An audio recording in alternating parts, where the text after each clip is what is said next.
really did love her, not just in the beginning, not just when it was easy. I loved her in the quiet moments, in the normal days, in the in-between. I loved the way she thought, the way she explained things, the way she cared too deeply sometimes. And that's what makes this harder, because it would be easier if I didn't love her, if it was fake, if it was surface level, if it was just attachment, but it wasn't. I loved her, and somehow that still wasn't enough. Love and compatibility aren't always the same thing. That's the part nobody prepares you for.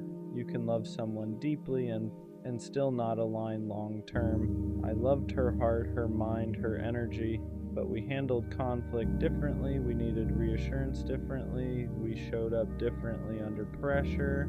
And love doesn't erase that. Doesn't magically fix timing issues, communication gaps, emotional readiness. You can love someone and still slowly grow apart. You can love someone and still realize you're not building in the same direction. And that doesn't make the love fake, it just makes it human. Loving someone doesn't automatically mean you knew how to love them properly, and that's a hard truth. I loved her the best way I knew how, but sometimes the best I knew wasn't what she needed. She needed reassurance. I gave independence. She needed consistency. I gave effort in waves. She needed clarity. I gave feelings, but not always direction. And that doesn't mean I didn't care. It just means love without emotional maturity can still fall short. I thought loving her was enough, but love isn't just what you feel, it's what you show, what you maintain, what you're disciplined enough to protect. And sometimes you realize you loved someone deeply, but you hadn't learned yet how to love them well. Regret hits different when you know you tried, because it's not like I didn't care. I showed up, I put in effort, I stayed longer than I had before. But effort in the wrong areas doesn't always translate. I tried to fix problems instead of understanding them. I tried to be strong instead of being vulnerable. I tried to prove I loved her instead of learning how she needed to feel it. And that's the painful part. Knowing you weren't careless, just unaware. Regret isn't always about not loving someone. Sometimes it's about realizing you could have loved them better, and by the time you understand that, it's already over. You don't always realize someone's full value while they're still there. Sometimes you notice it in their absence, in the silence where their voice used to be, in the space where their presence felt normal, in the little things no one else does quite the same. The way she checked on me without making it obvious, the way she remembered details I forgot I even shared, the way she stayed patient when I was difficult. When you're used to someone loving you, you can mistake it for something ordinary. But once it's gone, you see how intentional it was. She wasn't too much. She wasn't overthinking. She wasn't needy. She was invested. And I didn't fully understand how rare that was until I felt the difference. Missing someone doesn't automatically mean you should go back. That's the confusing part. Because loneliness can sound like love. Silence can romanticize memories. Distance can soften the hard parts. I miss her laugh, her presence, the way she cared. But I also have to remember why it ended, the miscommunication, the emotional gaps, the moments we both felt unseen. Love alone isn't always enough to rebuild something, because going back requires more than feelings. It requires change, growth, accountability, consistency you didn't have before. And if I can't honestly say, I've grown into someone who can love her better, then missing her isn't a reason to reopen the door. Sometimes you can love someone deeply and still let them go with respect. Loving her changed me, not in a dramatic way, in a quiet, permanent way. She made me more aware, more reflective, more honest with myself. I can't love casually anymore. I can't ignore emotional gaps. I can't pretend effort doesn't matter, because I've seen what real investment looks like. And once you experience that, your standards shift. You stop entertaining half effort. You stop confusing attention with intention. You stop thinking bare minimum is enough. She didn't just teach me how to love. She showed me how I need to be loved. And even though it didn't last, it wasn't meaningless. Some people aren't meant to stay forever. They're meant to upgrade you. Loving her set a new standard. And that's something I can't undo. I can't go back to surface level conversations. I can't go back to inconsistent effort. I can't go back to love that feels half present because I've felt what depth feels like. I've felt what it's like to be understood without over-explaining, to be cared for without asking twice, to be chosen without confusion. And once you experience that, you can't pretend it doesn't matter. It ruined average for me. Not in a bitter way, in a mature way. Now I know what intentional love looks like. Now I know what emotional safety feels like. Now I know what real effort is, and I won't lower that standard just because I miss her. Loving her made me more careful, but not closed off, more intentional. I don't rush feelings anymore. I don't say I love you just because it feels right in the moment. I don't assume connection automatically means compatibility. I pay attention now to effort, to consistency, to whether we're building or just vibing. Because when you've loved someone deeply and lost them, you understand the weight of it. Love isn't casual to me anymore. It's responsibility, it's discipline. It's showing up even when it's inconvenient. And maybe that's the real proof that I loved her. She didn't make me bitter, she made me intentional. Was loving her worth it? Even though it ended? Yeah. Because not all love is meant to last forever. Some love is meant to teach you who you are, who you're not, who you're becoming. I loved her, and even though we didn't make it, that love wasn't wasted. It showed me my gaps. It exposed my immaturity. It forced me to grow. It raised my standards. It deepened my emotional awareness. It changed how I show up now, and that matters, because one day when I love someone again, I'll love clearer, stronger, more consistently, not because I forgot her, but because loving her made me better. So yeah, it hurt, it ended, but I really did love her, and that will always mean something. I knew it wasn't going to last, not because they said it, not because there were red flags everywhere, but because something in me never fully relaxed. Even in the good moments, there was a quiet voice saying, "Don't get too attached." I enjoyed it.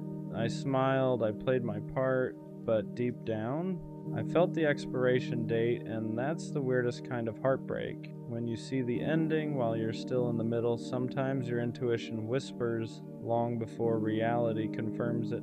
There weren't major fights, no dramatic betrayals, no obvious reason to leave, but there was inconsistency, little things, energy that shifted slightly, effort that felt uneven, words that didn't fully match actions, and instead of confronting it, I told myself I was overthinking. I told myself to relax, to just enjoy the moment, to stop looking for problems, but intuition doesn't shout. It nudges, it tightens your chest a little, it makes you hesitate before getting attached, it keeps you half guarded even when things seem fine, and I felt that, I just ignored it. Because sometimes we don't want to be right, we want to be wrong about the ending. So why did I stay if I knew? Because sometimes temporary love still feels better than loneliness, because even if it wasn't forever, it was something. The late night conversations, the inside jokes, the way they looked at me when it was just us. I knew it had cracks, but I also knew it had moments, and I convinced myself that maybe moments were enough. Maybe I didn't need permanence. Maybe I didn't need certainty. Maybe I could just enjoy it without expecting it to stay. But that's the lie we tell ourselves. You can't emotionally invest and pretend you won't feel it when it ends. I stayed because I hoped my intuition would be wrong. I stayed because I liked them, because I wanted it to work, because walking away early felt dramatic, but sometimes staying longer just makes the goodbye heavier. There's a difference between anxiety and intuition. Anxiety is loud, it spirals, it imagines worst-case scenarios, it creates problems that don't exist yet. Intuition is quiet, it doesn't panic, it doesn't overreact, it just knows. And what I felt wasn't panic, it wasn't jealousy, it wasn't insecurity. It was a steady awareness that something wasn't aligned. I didn't feel chosen, I didn't feel secure, I didn't feel like we were building. I felt like we were passing time, and that's how you know. When the connection feels temporary, even while it's happening. Anxiety asks, what if they leave? Intuition says, they're not fully here. And deep down I knew which one it was. Knowing it won't last doesn't make it hurt less. That's the part nobody tells you. You'd think being mentally prepared would soften the blow. It doesn't, because even if your mind saw the ending, your heart still participated. You still laughed, still opened up, still imagined what if. And when it finally ends, there's no satisfaction in being right. There's no relief in saying, I knew it. There's just grief. Grief for the version of it you hope might surprise you. Grief for the effort you still gave even while doubting. Grief for the potential that never turned into permanence. Knowing doesn't protect you. It just makes you feel like you watched crash in slow motion. And sometimes that's worse. Should I have walked away sooner? Maybe. But it's easy to say that now. When you're in it, you don't see it as wasting time. You see it as giving it a chance. You tell yourself, maybe it just needs more time. Maybe they're just figuring things out. Maybe I'm overthinking. Because walking away early feels extreme. It feels impatient. It feels like you're not fighting hard enough. But sometimes staying longer isn't loyalty. It's fear. Fear of starting over. Fear of being alone again. Fear that this might be the closest thing to love you'll get for a while. So you stay, not because it's right, but because it's comfortable enough. And when it finally ends, you don't just grieve them. You grieve the time you knew better, but here's the thing. You didn't stay because you're weak. You stayed because you hoped, and hope isn't something to be ashamed of. Next time I'll trust it, that quiet feeling, that subtle hesitation, that inner voice that doesn't panic, it just knows. Because ignoring it didn't protect me, it just delayed the inevitable. Next time, I won't wait for proof. I won't wait for the obvious red flag. I won't wait for the dramatic ending. I won't wait until I'm already attached. If something feels temporary, I'll ask why. If something feels uneven, I won't convince myself it's balanced. If someone feels half in, I won't invest fully. Not from a place of fear, from a place of alignment. Because intuition isn't there to ruin good things, it's there to protect you from forcing the wrong ones. And maybe I needed this ending to finally respect my own instincts. Not every connection is meant to last. Some are meant to wake you up to your patterns, to your boundaries, to the things you tolerate when you're lonely. Maybe it wasn't supposed to be forever. Maybe it was supposed to show you what half effort feels like so you'd stop accepting it. Maybe it was supposed to teach you that chemistry isn't compatibility, that attention isn't intention, that potential isn't commitment. Sometimes we meet people who aren't meant to stay. They're meant to reveal. Reveal where you overgive, where you ignore yourself, where you settle for almost, and once you see it, you can't unsee it. So maybe it didn't last because it wasn't designed to build. It was designed to redirect. Endings don't always mean failure. Sometimes they mean clarity. We think if something doesn't last forever, it wasn't real. But that's not true. It was real. The feelings were real. The moments were real. It just wasn't permanent. And permanence isn't the only measure of value. Some connections exist to shift you, to sharpen your awareness, to strengthen your boundaries, to remind you what you need and what you'll never accept again. It didn't fail, it finished, and there's a difference. Failure feels like you did something wrong. Finish feels like it served its purpose, and maybe that's what this was. Not a waste, not a mistake, just a chapter that reached its natural end. I used to think knowing it wouldn't last was a weakness, like I was pessimistic, like I was sabotaging it, like I couldn't just enjoy something good. But now I see it differently. That feeling was awareness. I wasn't crazy, I wasn't overthinking, I wasn't insecure. I was aligned enough with myself to recognize misalignment, and that's power, because next time I won't silence it. I won't stay longer than I should just to prove I can make something work. I won't ignore the quiet voice just because the moments feel nice. Knowing it wouldn't last didn't mean I didn't care. It meant I could see clearly, and clarity is growth, so no, it didn't last, but I did.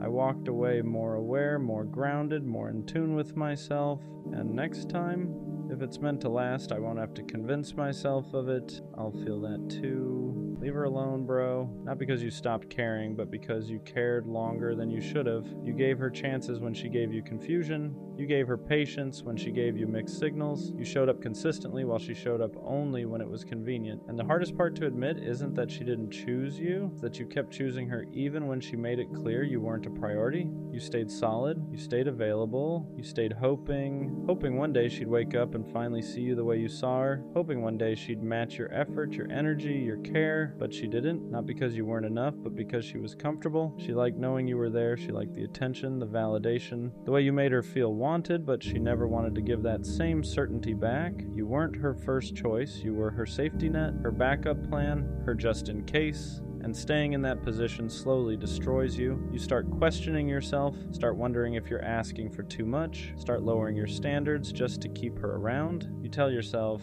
maybe she's just busy, maybe she's scared, maybe if I'm more patient she'll change. But deep down you know the truth. Someone who truly wants you won't make you feel like you're fighting for their attention. They won't leave you guessing where you stand. They won't only show up when it benefits them. So leave her alone, not out of anger, not out of ego, not to prove a point. Leave her alone out of respect for yourself, because the moment you stop texting first, stop checking her stories, stop replaying conversations in your head, stop making excuses for her absence, you'll feel it, that quiet, that peace, and it'll feel unfamiliar at first because you've been living in chaos for so long you forgot what calm feels like. But that peace is real. It's the peace of no longer forcing something that was never meant to be mutual. The peace of choosing yourself after constantly choosing someone who wouldn't choose you back. She had her chance, she saw your heart, she saw your effort, she saw what you were willing to give, and if she didn't value you then, don't give her another opportunity to waste you again, because the right person won't need convincing. And the moment you truly let her go, you make room for someone who won't treat your love like an option. Choose yourself now. Walking away doesn't feel strong at first. It feels like withdrawal, like your chest is empty and heavy at the same time, like you're doing the one thing your heart keeps begging you not to do, because even when someone isn't good for you, your attachment doesn't just shut off. You still think about her when your phone lights up, still wonder if she noticed your silence, still catch yourself hoping she'll reach out just so you can feel chosen one last time. That's the part nobody talks about. Leaving someone you loved feels like betraying your own feelings. You start asking yourself if you gave up too soon,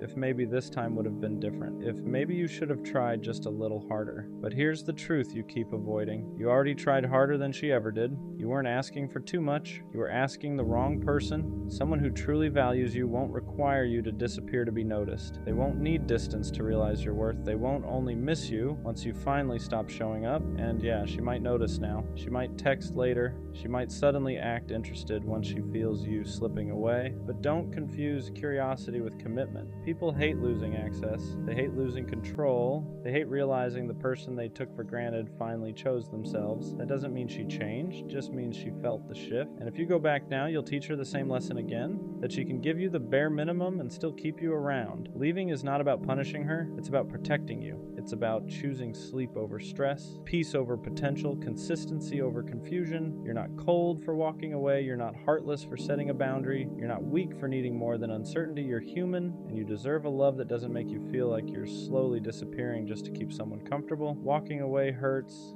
but staying where you're not valued hurts longer, and one day, when the noise finally fades, you'll realize you didn't lose her. You found yourself again.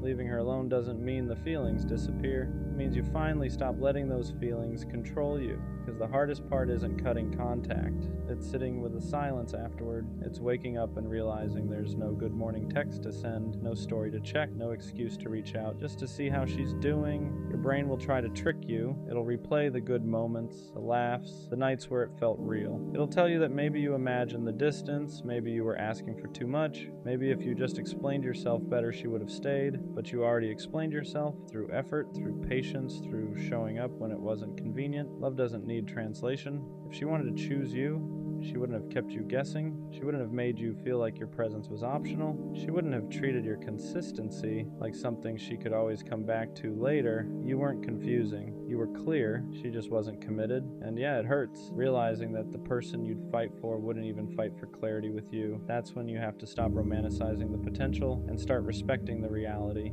Reality is this: you were giving girlfriend level energy to someone who kept you at arm's length. You were loyal to someone who wasn't sure she wanted you at all. Walking away feels unnatural because you're not used to choosing yourself first. You're used to being patient, understanding, giving people time to figure you out while you slowly lose pieces of yourself in the process. process. But love isn't supposed to cost you your peace. The moment you stop chasing, the moment you stop explaining, the moment you stop waiting for her to finally get it, you reclaim your power. And that scares people who benefited from you staying small. You didn't lose her. You outgrew the version of yourself that was willing to accept half love, and this is only the beginning. And the truth you don't want to admit yet is that leaving her alone feels like you're losing something. Not because she was right for you, but because she became familiar. You got used to waiting, used to hoping, used to reading into crumbs like they were signs. You trained your nervous system to find comfort in inconsistency. So when you finally step back, your body panics before your mind understands. You'll feel restless. You'll feel tempted to break your own boundary. You'll pick up your phone for no reason, scroll, close the app, open it again, just to see if maybe this time she noticed you're gone. And that urge doesn't mean you made the wrong choice. It means you're detoxing from someone who kept you emotionally hungry. Because when someone keeps you half-fed, you start confusing starvation with love. You tell yourself, maybe she just didn't know how much I cared. Maybe if I stayed a little longer, maybe I gave up too soon. But you didn't leave because you stopped caring. You left because you cared too much to keep abandoning yourself. You stayed long enough to know the pattern, the delayed replies, the empty apologies, the promises that never turned into action. You stayed long enough to realize that if someone wanted to show up for you, you wouldn't have to convince them. And deep down, you know that. That's why the silence hits different now. It's not empty, it's honest. For the first time, you're not waiting for her mood to decide your worth. You're not shrinking yourself to stay chosen. You're not wondering if today's the day she finally treats you right. And yeah, it hurts. Because healing doesn't feel peaceful at first. It feels lonely. But loneliness with self-respect will always be quieter than love that keeps you anxious. One day you'll look back and realize leaving her alone was the moment everything started changing. Not because she came back, but because you finally came back to yourself. At some point, you have to ask yourself a hard question. How long are you willing to wait for someone to finally treat you right? Not because they're evil, not because they're a bad person, but because they keep showing you over and over that you're not a priority. And the scary part, you already know the answer. You've known it for a while. You just didn't want to accept it. Because accepting it means admitting that the future you imagined with them was built more on hope than reality. You weren't in love with what was happening. You were in love with what could have happened if they just showed up the way you needed. So you stayed, you waited, you overextended yourself, you gave patience to someone who gave you uncertainty, you gave loyalty to someone who gave you mixed signals, you gave understanding to someone who never tried to understand you, and every time they pulled away, you blamed yourself. Maybe I'm asking for too much, maybe I'm being dramatic, maybe this is just how love is, but love is not confusion. Love is not constantly guessing where you stand. Love is not feeling anxious every time your phone lights up or doesn't. Love doesn't make you feel replaceable. What really kept you stuck wasn't them. It was the version of you that believed walking away meant you failed, but leaving doesn't mean you lost. It means you finally stopped losing yourself, because staying with someone who makes you feel unwanted slowly erodes your confidence in ways you don't notice at first. You stop speaking up, you stop expecting effort, you start accepting bare minimum behavior and calling it maturity. You start shrinking your needs so you don't scare them away, and that's when love stops being love and starts becoming survival. You don't need to be less to be loved. You don't need to be quieter, cooler, easier, more convenient. The right person won't feel overwhelmed by your care. They won't feel annoyed by your presence. They won't treat your love like something disposable. They'll meet you where you are instead of making you feel like you're always asking for too much. And yeah, choosing yourself feels lonely at first because you're breaking a habit. You're breaking the habit of chasing, the habit of waiting, the habit of hoping someone will finally choose you. But peace doesn't arrive loud. It arrives quietly. In the moments you stop checking your phone, stop explaining yourself, stop wondering why you weren't enough, one day you'll realize you don't miss them. You miss who you were before you started doubting your worth, and that version of you, they're still there. You didn't lose love, you protected it. You didn't walk away from something good. You walked away from something that was slowly breaking you. And that's not weakness, that's growth. And what nobody tells you is that once you finally stop chasing them, that's when everything gets quiet. Not empty quiet, honest quiet. No more checking your phone every 5 minutes. No more replaying conversations in your head, wondering if you said the wrong thing. No more anxiety before hitting send. No more hoping today will be the day they suddenly care more. At first it feels uncomfortable because chaos became familiar, confusion felt normal, and peace feels strange when you're not used to it. You might even miss them for the wrong reasons. Not because they treated you well, but because your nervous system got addicted to inconsistency. You got used to highs and lows, to feeling chosen one day and invisible the next, to chasing validation instead of receiving love. That kind of pattern messes with your head. It makes you mistake emotional stress for passion. It makes stability feel boring and uncertainty feel exciting. But real love doesn't keep you guessing. It doesn't disappear when things get inconvenient. It doesn't require you to earn basic respect. Real love feels safe. Not dull, not dramatic, safe. And when you finally step away, you start noticing things you ignored before. How drained you were, how much energy you poured into someone who barely poured back, how often you made excuses for behavior that hurt you. You start realizing how much love you actually have to give, how deeply you care, how loyal you are when you choose someone. And instead of feeling ashamed of that, you begin to see it as strength, because one day, someone will meet that energy without hesitation. They won't flinch when you care deeply. They won't pull away when things get real. They won't make you feel like you're asking for too much just by being yourself. They'll choose you without you having to beg. They'll show up without being reminded. They'll make you feel wanted without confusion. And when that happens, you'll look back at the version of you who stayed too long, and you won't feel regret. You'll feel proud that you learned, proud that you walked away, proud that you chose peace over potential, because letting go wasn't the end of your story. It was the moment you finally made space for something better. At some point, you have to accept a hard truth. If they wanted to show up, they would have. If they cared the way you cared, you wouldn't be confused. You wouldn't be questioning where you stand. You wouldn't be asking strangers for advice just to understand their silence. Love isn't subtle. Effort isn't hidden. Interest doesn't need decoding. When someone wants you in their life, they make space, not excuses, not delays, not half responses at midnight when they're bored. And the reason it hurts so much to accept this is because you invested emotionally before you were ever chosen properly. You imagined futures, you pictured moments that never actually happened. You fell in love with potential instead of reality. That's not weakness, that's hope. But hope becomes dangerous when it keeps you stuck, when it convinces you to stay loyal to someone who treats you like an option, when it makes you believe that patience will eventually turn into priority. It won't. People don't suddenly wake up and value you after months of showing you they don't. They don't magically learn how to love you correctly once they realize you'll stay no matter what. If anything, they learn they don't have to try. And that's why walking away feels so heavy, because you're not just letting go of them. You're letting go of the version of the future you created in your head. You're grieving something that never fully existed. That kind of loss is real. You'll miss the idea of them more than the person. You'll miss what you hoped they'd become, not what they actually showed you.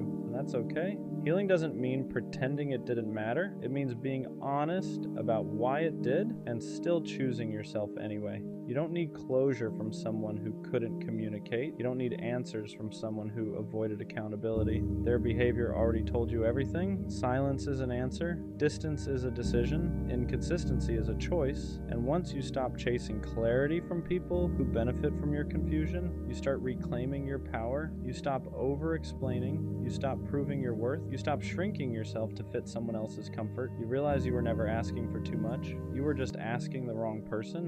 And when that finally sinks in, you don't become bitter, you become selective. You start protecting your heart the same way you used to give it away. You start choosing peace over chaos, consistency over excitement, respect over attachment. Let them go, not because they're a bad person, but because they weren't your person. And the moment you truly accept that is the moment your life starts opening up in ways you couldn't see before. And the craziest part is, once you stop chasing them, you start noticing how quiet it gets. Not the painful kind of quiet, but the kind where your nervous system finally gets a break. No more checking your phone every 5 minutes. No more rereading old messages trying to find meaning. No more wondering if today will be the day they suddenly choose you. You realize how much energy you were burning just trying to feel secure with someone who never offered stability. That constant anxiety, that wasn't love. That was your intuition fighting against your attachment. Real love doesn't leave you guessing. It doesn't make you feel disposable. It doesn't require you to abandon yourself just to stay connected. And yeah, letting go hurts at first. There's withdrawal. There's nights where you want to reach out, where your fingers hover over their name, where you almost convince yourself to send that one last message. But every time you don't, you build a little more self-respect. You start realizing how much of yourself you gave away to someone who never protected your heart the way you protected theirs. You weren't asking for perfection. You were asking for presence. You were asking for effort. You were asking to matter. And one day, someone will meet you where you are without you having to beg, explain, or wait. They won't make you feel like you're too much. They won't make you feel like you're replaceable. They won't make you question your value in moments of silence. But you don't get to that person if you keep clinging to the ones who treat you like an option. So let this be the moment you choose differently. Not out of bitterness, not out of revenge, but out of self-respect. Because the version of you that keeps chasing people who don't choose you deserves rest. And the version of you that finally walks away is the one that makes room for something real. A lot of people don't talk about how hard it is to walk away from someone you still care about, not because you don't see the red flags, but because you remember the good moments too clearly. You remember who they were in the beginning, the version of them that felt safe, the version that made you feel wanted, chosen, important, and you keep hoping that version will come back. That's what keeps you stuck. Not love, hope. Hope that if you wait a little longer, if you explain yourself one more time, if you give just a bit more patience, they'll finally show up the way you need them to. But hope can be dangerous when it's attached to someone who keeps proving they're not willing or ready to meet you halfway. Because every time you ignore their actions and listen to their potential instead, you teach yourself that your needs are negotiable. You start accepting inconsistency as normal, mixed signals as effort, bare minimum as love, and slowly, you stop recognizing yourself. You become quieter, more anxious, more forgiving than you should be. You start blaming yourself for their lack of effort. Maybe I asked for too much. Maybe I'm overreacting. Maybe this is just how relationships are. But deep down, you know the truth. Love isn't supposed to feel like constant confusion. It isn't supposed to drain you more than it fills you. And it definitely isn't supposed to make you feel alone while you're still technically with someone. That's when you have to be honest with yourself. Not about how much you love them, but about how much staying is costing you. Because loving someone shouldn't mean losing yourself in the process. And what hurts the most is realizing that you were willing to do the hard things for someone who wouldn't even do the simple ones. You showed consistency, they showed convenience, you communicated your feelings, they avoided uncomfortable conversations, you stayed when things got messy, they pulled away the moment effort was required, and yet you still questioned yourself, you still wondered if you were the problem, if you were asking for too much, if you were expecting love the wrong way. But love isn't complicated like that. People make time for what matters to them. They protect what they value. They don't leave you guessing where you stand. The truth is, some people don't lose you because they don't care. They lose you because they never learned how to care properly. They want connection without responsibility, attention without commitment, love without effort. And you can't teach someone how to show up if they don't want to. That's why leaving isn't weakness, it's self-respect finally getting louder than attachment. It's choosing peace over potential, reality over hope, self-worth over familiar pain. Walking away doesn't mean what you felt wasn't real. It means you finally decided that you are real too. And one day you'll look back and realize that the moment you stopped chasing was the moment your life got quieter, lighter, clearer. Because the right person won't make you feel like love is something you have to earn. They'll choose you without being convinced. You stayed longer than you should have because you believed in what could be, not what actually was. You kept replaying the good moments, convincing yourself they meant more than the silence, the distance, the excuses. You ignored the way your chest felt heavy every time you waited for a reply. You ignored how drained you felt after giving everything and receiving the bare minimum. That wasn't love making you tired. That was imbalance. Real love doesn't leave you anxious. It doesn't make you feel disposable. It doesn't turn your patience into pain. And the hardest truth to accept is that some people are comfortable letting you overextend as long as it benefits them. They don't stop you. They don't reassure you. They just take until one day you finally stop giving. And when you do, they feel it. Not because they miss you, but because they miss the access. That's when they reach out. That's when they suddenly care. That's when confusion turns into regret. But by then, you've already changed. You're no longer begging to be chosen. You're no longer shrinking to fit someone else's emotional limits. You're choosing yourself the way you always wished they would choose you. And that choice, that's where your healing actually starts. At some point, you stop missing them and start missing who you were before you questioned your worth for them, before you reread messages trying to find meaning that wasn't there, before you blamed yourself for someone else's lack of effort. That's when it really hits you. You didn't lose them. You lost yourself trying to keep them. You became quieter. You thought twice before speaking. You downplayed your needs so you wouldn't seem like too much. And the crazy part is they never asked you to do that. You did it because you cared. You did it because you were afraid that being fully you would push them away. But love that only survives when you make yourself smaller was never meant to last. Real love doesn't need you to perform. It doesn't need you to chase. It doesn't make you feel replaceable the moment you stop overgiving. And once you understand that, you stop romanticizing the bare minimum. You stop calling inconsistency mystery. You stop calling neglect space. You stop calling emotional distance busy. You You see it for what it really was. Someone enjoying your presence without respecting your heart. That realization hurts, but it also frees you, because now you know you're not asking for too much. You were just asking the wrong person. And the next time someone comes along, you won't beg them to stay. You'll watch how they show up. You'll notice how they choose you without being asked. And if they don't, you'll walk away sooner. Not because you don't care, but because you finally do. And there comes a point where the pain shifts. It's no longer about missing them. It's about realizing how much of yourself you gave away just to keep them comfortable. You start remembering moments where you stayed quiet even though something hurt. Moments where you said, it's fine, when it really wasn't. Moments where you lowered your standards because you didn't want to seem demanding. You replay conversations in your head and notice how often you explained yourself, how often you justified their behavior, how often you made excuses for why they couldn't show up the way you needed, and that's when it finally clicks. You were never asking for too much. You were asking the wrong person to do what they were never willing to do. You weren't needy. You were neglected. You weren't overthinking. You were being given mixed signals. You weren't insecure. You were emotionally starved. And once you see that, you can't unsee it. You realize how exhausting it was to love someone who only showed up halfway, how draining it was to constantly wonder where you stood with them, how heavy it felt to care more than you were cared for. That kind of love doesn't make you feel safe. It keeps you anxious. It keeps you waiting. It keeps you stuck in a cycle of hoping they'll change while slowly losing yourself. And the saddest part, they benefited from your patience, from your loyalty, from your willingness to stay even when it hurt. You don't get rewarded for suffering in silence. You don't get love by proving how much pain you can tolerate. Love is supposed to feel steady. It's supposed to feel mutual. It's supposed to feel like effort is being met with effort, not excuses. So choosing yourself isn't selfish. It's necessary. It's deciding that you won't keep pouring into someone who leaves you empty. It's realizing that peace feels better than chasing potential that never becomes real. And when you finally choose yourself, you don't become cold. You become clear about what you deserve, clear about what you won't accept again, clear about the fact that the right person won't make you question your value in the first place. After you choose yourself, something strange happens. The noise quiets down, your phone feels lighter, chest doesn't feel so tight all the time. You stop waking up with that anxious feeling, wondering if today will be the day they finally show up for you or disappoint you again. You stop checking your phone every 5 minutes, stop rereading old messages, stop trying to decode tone, timing, silence, because you finally understand that love was never supposed to feel like a puzzle, and that's when you realize how much energy you were wasting on someone who was unsure about you while you were sure about them. You were loving from a place of hope. They were loving from a place of convenience. You wanted depth.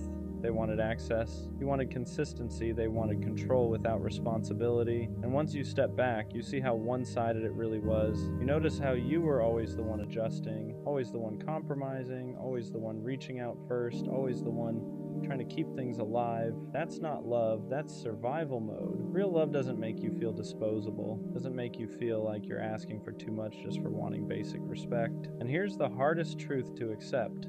Potential means nothing without effort. You weren't in love with who they were. You were in love with who they could be, the version of them that only existed in your head. But you can't build a future with someone's maybe. You can't heal by holding on to what ifs. So you stop romanticizing the bare minimum. You stop giving credit for intentions that never turn into action. And slowly, your standards rise back up to where they were always meant to be. You start asking better questions. You start walking away sooner. You stop explaining your worth to people who never planned to value it. And the craziest part, the moment you stop settling, you realize how much you were settling before. You realize you don't miss them. You miss the version of yourself that believed love had to hurt to be real, but it doesn't. Love can be calm. Love can be safe. Love can feel like rest instead of stress. And once you experience that, you'll never beg for confusion again. Leaving her alone doesn't mean you stop caring overnight. Doesn't mean you suddenly forget her laugh, her voice, the way she made things feel alive for a moment. It means you finally accept the truth you've been avoiding. That love without reciprocity will slowly drain you until there's nothing left. You were pouring into someone who never learned how to pour back. And no matter how patient you were, no matter how consistent you stayed, you can't teach someone to value you if they don't want to. You kept telling yourself, maybe she's just going through something. You made excuses for the missed calls. the late replies, the emotional distance. You told yourself love was supposed to be patient, that real men stay, that walking away meant you didn't try hard enough. But here's the part nobody talks about. There's a difference between being patient and being neglected. There's a difference between loyalty and self-abandonment, and you cross that line without even realizing it. Every time you texted first, every time you ignored your own gut, every time you accepted the bare minimum just to keep her close, you taught yourself that your needs came second. You shrank yourself to fit into a space she barely made room for. And that does something to you. It makes you question your worth. It makes you wonder why loving someone feels like punishment. It makes you think something is wrong with you. And the truth is, you were just loving the wrong person. Leaving her alone is the first time you choose yourself. It's the first time you stop begging for effort and start demanding peace. It's realizing that love isn't supposed to feel like anxiety, confusion, or constant doubt. The right person won't make you question where you stand. They won't make you compete with silence. They won't make you feel disposable. You don't need closure from her. You don't need one last conversation. Her actions already told you everything you needed to know. And as hard as it is, walking away now is what protects the part of you that still believes in real love.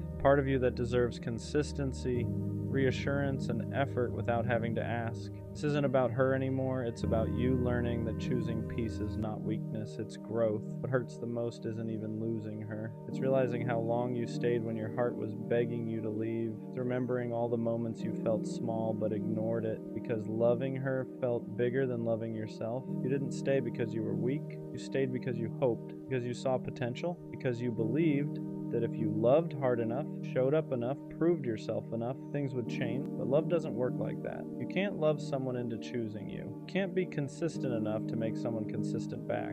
You can't sacrifice your peace forever and call it love. At some point, staying becomes more painful than leaving, and that's where you are now. You're gonna have nights where you almost text her, nights where your fingers hover over her name, where your mind starts replaying the good memories and conveniently forgets the pain. You'll miss the comfort of what was familiar, even if it wasn't healthy. That doesn't mean you made the wrong choice. It means you're human. Healing doesn't mean you stop caring. It means you stop going back. And slowly, without even realizing it, things will start to change. You'll wake up one day and notice your chest doesn't feel as heavy. You won't check your phone as much. Her name won't be the first thing on your mind when something good or bad happens. You'll start laughing again. Not forced, not distracted, but real.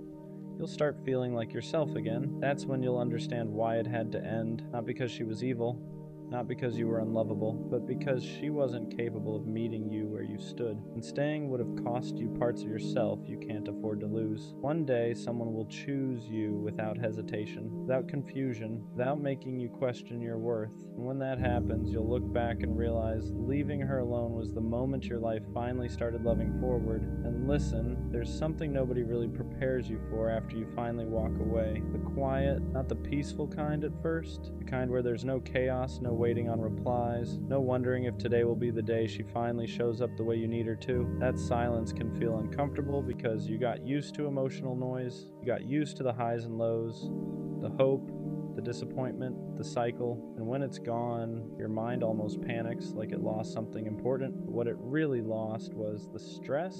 You're going to question yourself. You'll wonder if you were too harsh, too impatient, too emotional. You'll replay conversations and think, maybe I should have said this differently. Maybe I should have tried one more time. But understand this. If someone truly wanted to stay, they wouldn't have made you feel like you had to beg for effort. You wouldn't have had to over-explain your feelings. You wouldn't have felt like loving them was a constant uphill battle. The version of you that stayed too long did so because he believed in love. And that's not something to be ashamed of, but the version of you now, he's learning discernment.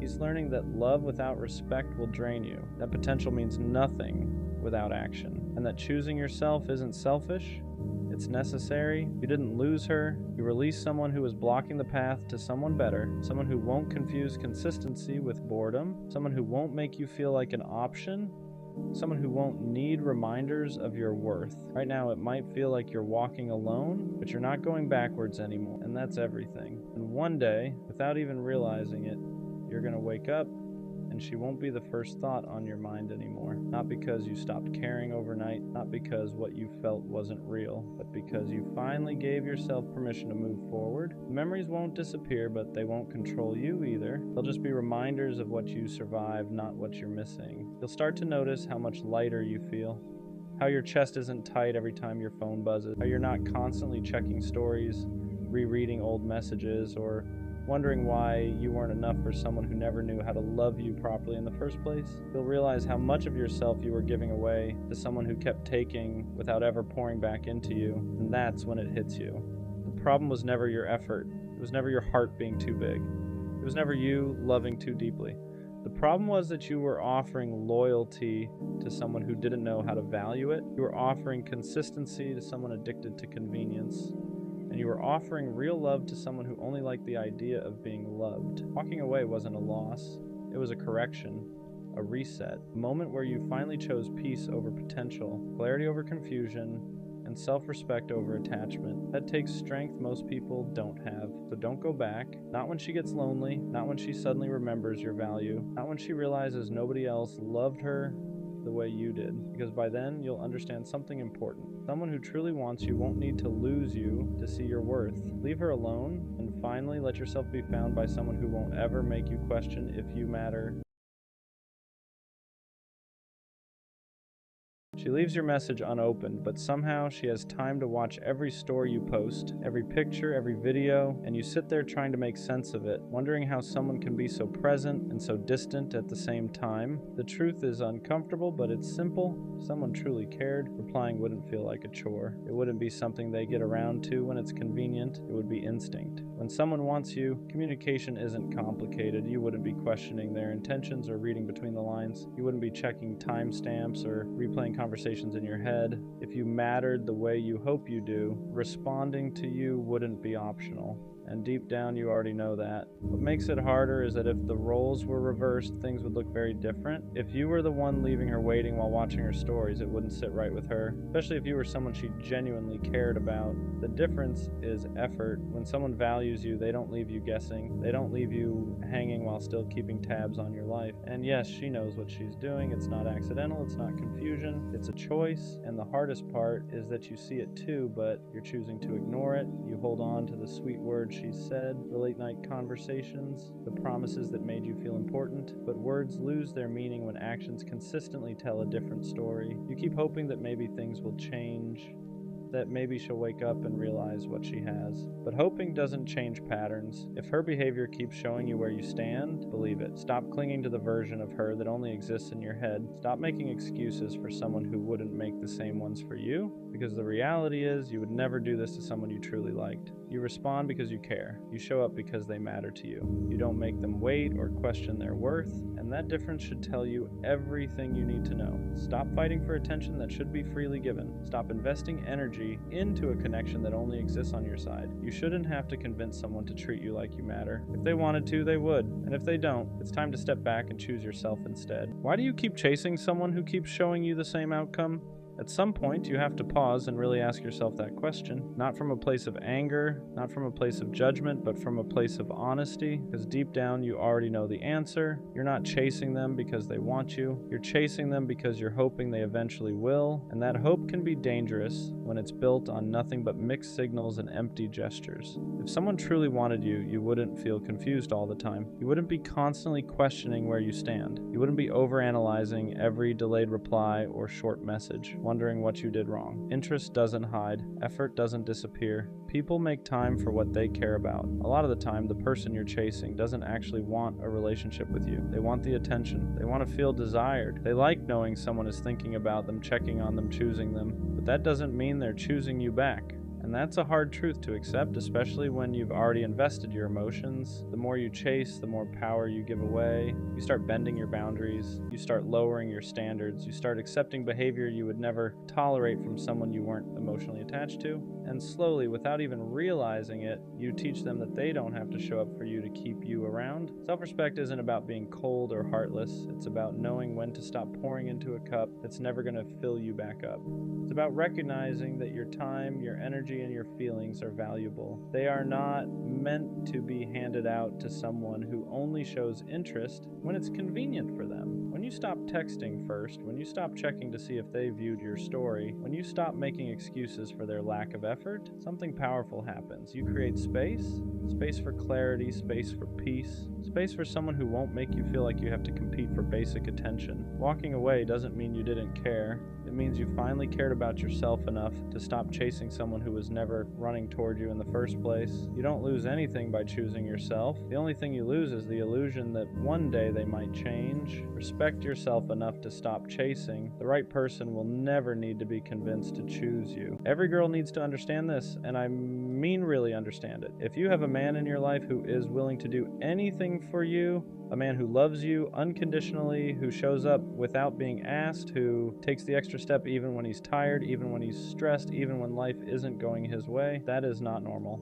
That is rare. That is something most people spend their entire lives searching for and never find. A man like that doesn't just come around every relationship. You get that man once, maybe twice in your entire lifetime if you're lucky. And if you decide to let him go, if you push him away, if you take him for granted, you didn't just lose a relationship. You fumbled something special in ways you won't fully understand until it's gone. We're living in a generation where a lot of guys are completely fed up with love. They've been lied to, cheated on, emotionally drained, and replaced like they were nothing. So now they move different. They become colder, they become nonchalant, they stop loving the way they used to because every time they did, it cost them something, not because they wanted to hurt anyone, but because that's what the world taught them to do, just to survive. So when you find a man who still loves deeply, who still cares, who still communicates instead of shutting down, who doesn't disappear when things get hard, who doesn't make you question where you stand, you need to understand how rare that really is. Some people don't know how to handle good because they've never been shown good before. Chaos feels normal to them. Peace feels boring. Stability feels unfamiliar. So when something healthy finally shows up, they self-sabotage it. They test it. They disrespect it. They assume it's replaceable. And don't get it twisted. Guys do this too. But if you have a good man, don't play with that blessing. Don't think you can treat him however you want and he'll always stay. Don't think his patience is unlimited. Don't think his heart won't eventually get tired.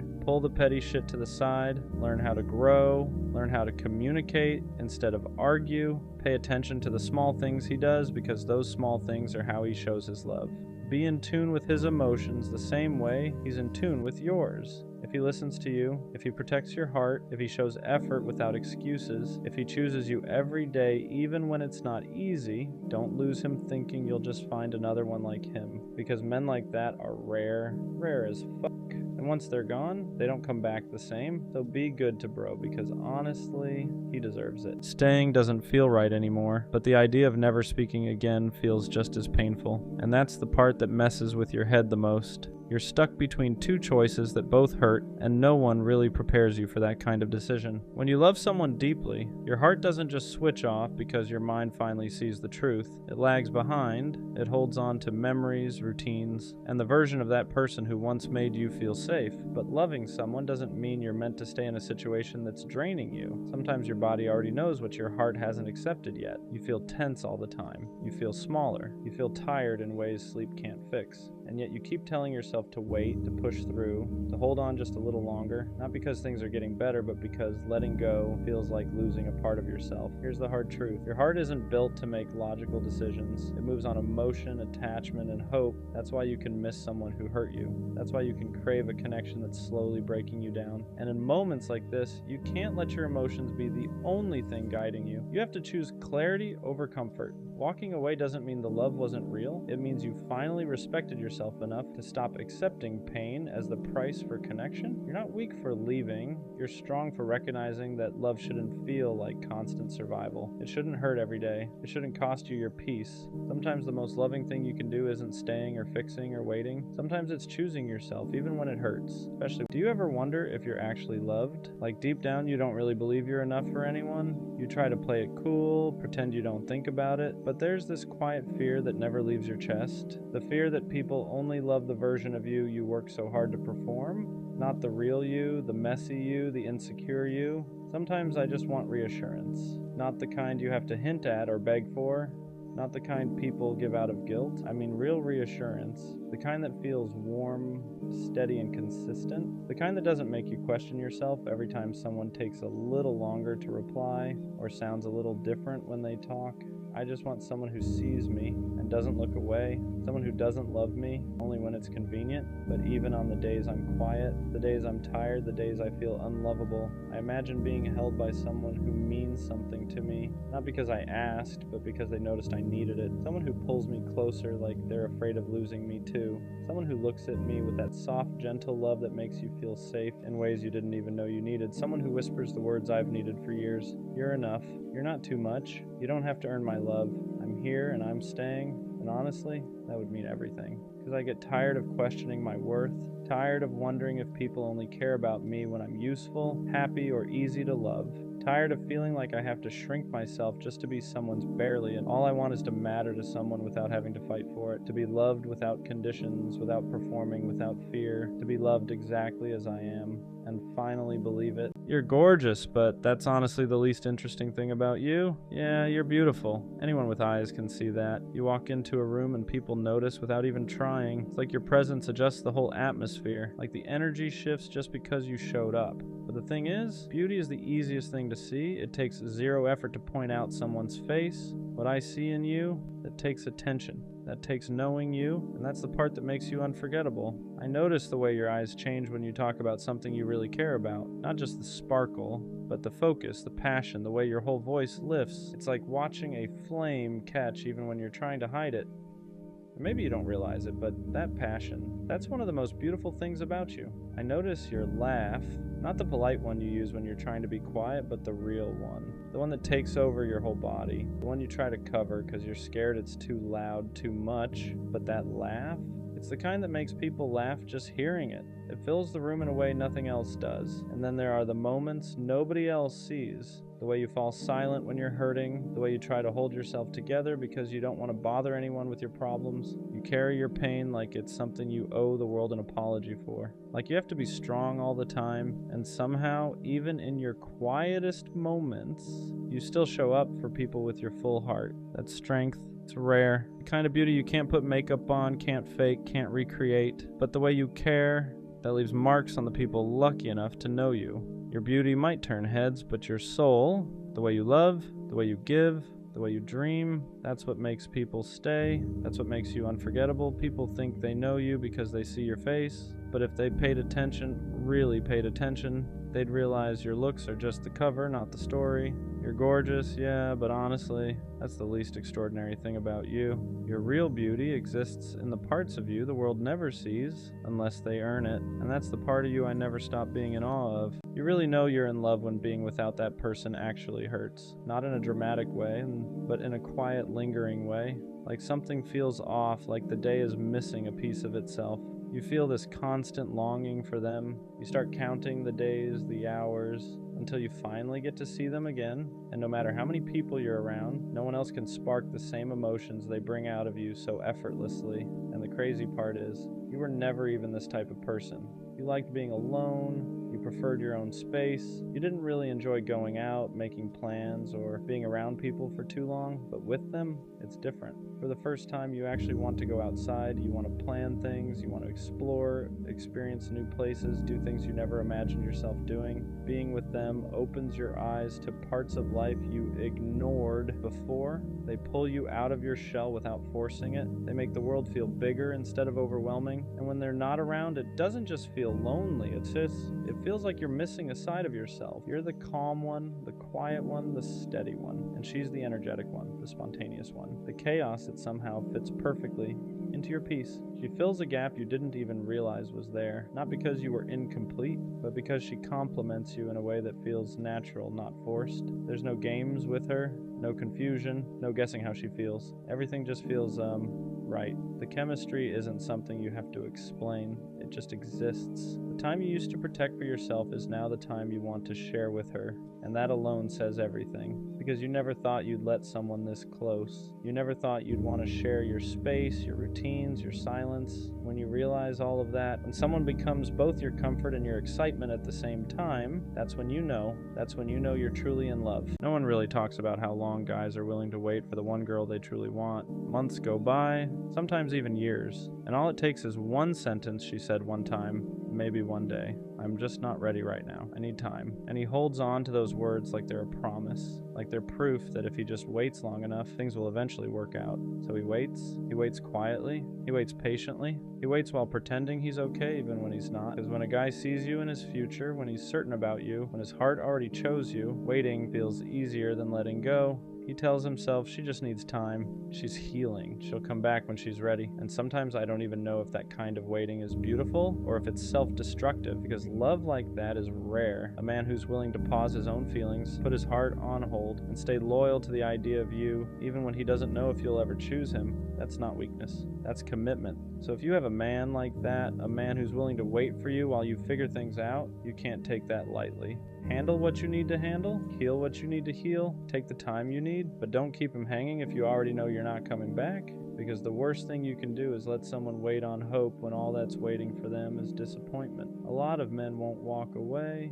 They'll sit there holding on by a thread, telling themselves one more month, one more sign, one more chance, and they'll wait. Not because they're desperate, but because they genuinely care. So if you can love him again, do it fully. And if you can't, tell him. Don't make him wait just to hurt him, just to crush him, just to break a heart that was only trying to love you right. And if you can still listen, even when it's hard, there's still a way back. It's letting the distance grow so wide that you forget how to listen to the person you once loved without effort. Because the real loss isn't the argument, it's I'm still here. I still care. Let's figure this out together. And the truth is, sometimes the most powerful thing you can say isn't another argument. Love survives not because people never argue, but because at some point they choose understanding over being right. Sometimes the only way back to each other is slowing down and actually hearing what's being said beneath the anger. Because love isn't about who wins, it's about who's willing to listen even when it's uncomfortable, even when it hurts your pride, even when silence feels easier. You have to stop fighting each other and start fighting for the version of us that existed before ego took over. Not by winning the argument, not by proving your point harder, not by keeping score of who's hurt who more. If you still care, if there's even a small part of you that hopes things can get better, then something has to change. And now both of you are stuck arguing through the pain instead of talking through it. You're not angry, you're hurting,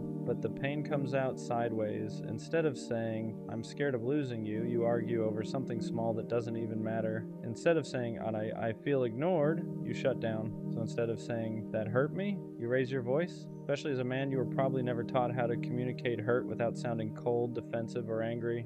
I don't want to lose you. That storm where both people are tired, emotionally drained, misunderstood, and too hurt to say the one thing that actually matters. Every real connection goes through this phase. But here's the part nobody really talks about. You just want to feel seen again. You want to feel like your feelings still matter, like the version of you that made them laugh, that made them feel safe, that made them choose you is still there, somewhere underneath all this tension. You don't want to argue, you don't want to push them away, you don't want to feel distant from someone who used to feel like home. What hurts the most is that deep down, neither of you actually wants this. Now it feels like every conversation is a competition. You're fighting to be heard, they're fighting to be right, and while you're both swinging, nobody's actually winning. You miss when things were easy, when you could sit in silence together and it didn't feel awkward, when laughing came naturally, when being around each other felt safe, not stressful, and you miss how it used to be. You look at each other and it doesn't feel soft anymore, it feels tense, like you're walking on eggshells trying not to set the other person off. It's about tone, it's about who said what, who felt disrespected, who's wrong, who needs to apologize first. The texts start feeling colder, shorter, dry. Calls don't last as long anymore. And when you do talk, it's not about love. It's not about missing each other. It's not even about how your day went. Like you could say something as simple as good morning. And by the end of the conversation, it's why are you talking to me like that? Or what's your problem? You ever reach that point in a relationship where everything somehow turns into an argument? There's a quiet kind of emptiness that doesn't feel dramatic. You're not falling apart, you're not in crisis, you just don't know why you're here. You wake up, you do what you're supposed to do, you get through the day. But underneath all of that, there's this question you don't know how to answer. What am I actually doing this for? You don't feel passionate, you don't feel called, you don't feel like anything is pulling you forward. And that scares you because everyone else seems so sure of where they're going. Having no purpose doesn't feel like sadness, it feels like drifting. like life is happening around you and you're just present for it, and no one really talks about that part. Not having a purpose doesn't mean you're failing, even though it feels like everyone else got some kind of direction you never received. Purpose isn't something people find all at once. It's not a switch that flips or a calling that suddenly appears. Most people are just moving forward with something small and calling it certainty. So when you don't feel that pull, you assume something is wrong with you. But a lack of purpose often comes from pressure to have a passion, pressure to be exceptional, pressure to turn your life into something meaningful as soon as possible. And when nothing fits, you feel empty, not because you lack value, but because you're tired of forcing meaning where it doesn't exist yet. You're not behind, you're just in a season where life hasn't revealed what it wants from you.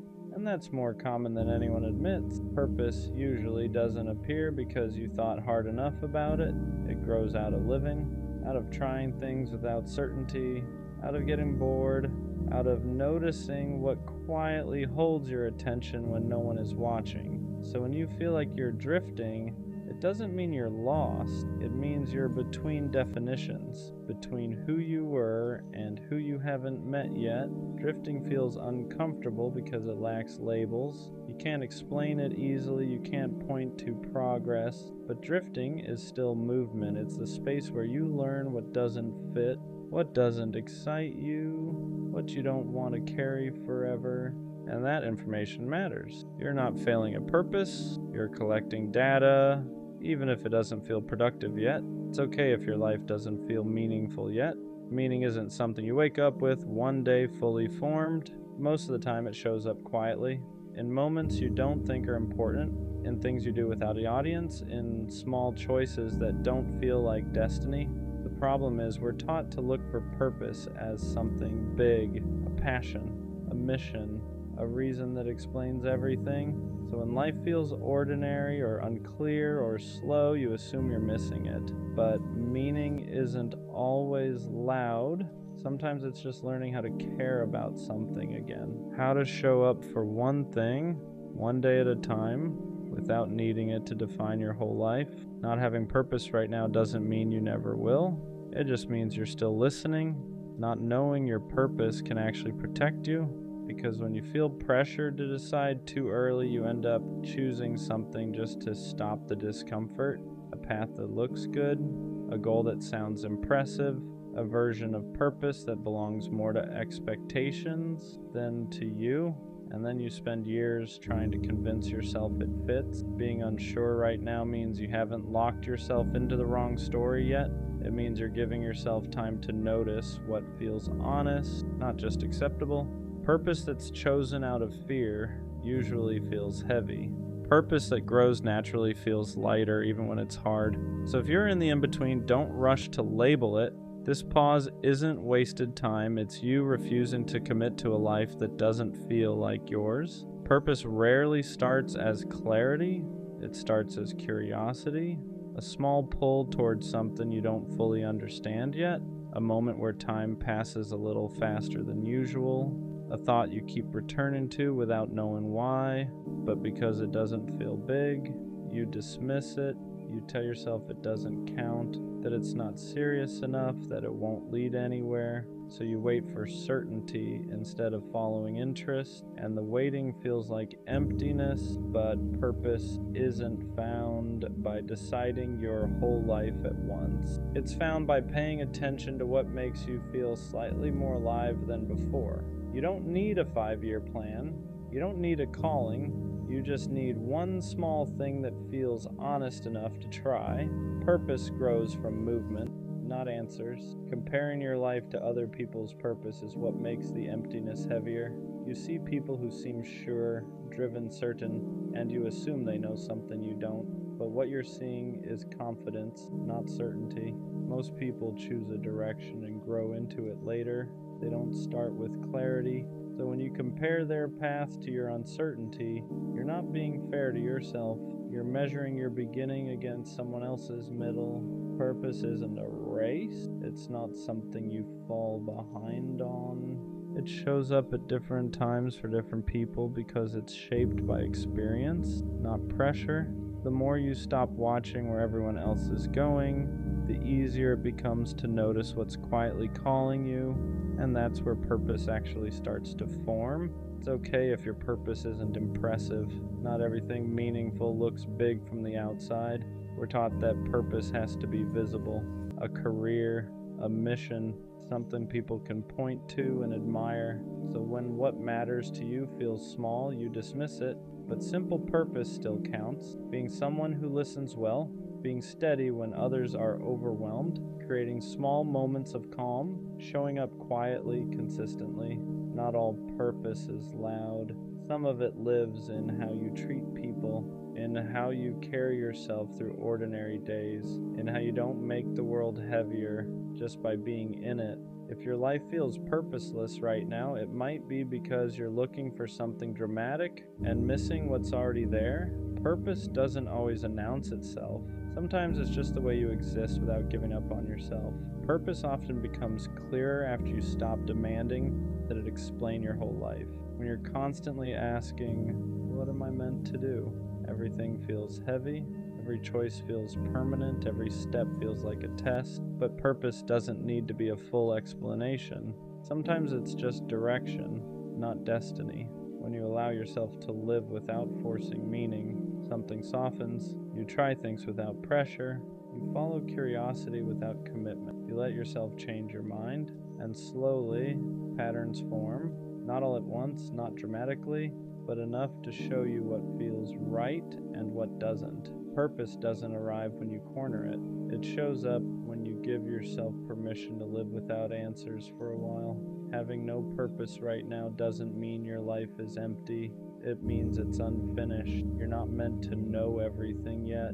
You're not behind for feeling unsure. You're not wasting time just because you don't have a clear direction. Some seasons are for building, some are for resting, and some are simply for becoming. Without labels, without answers, this space you're in isn't meaningless. It's where you're learning what matters to you by noticing what doesn't. Purpose doesn't arrive as a sudden realization. It grows quietly from the way you keep going, even without certainty.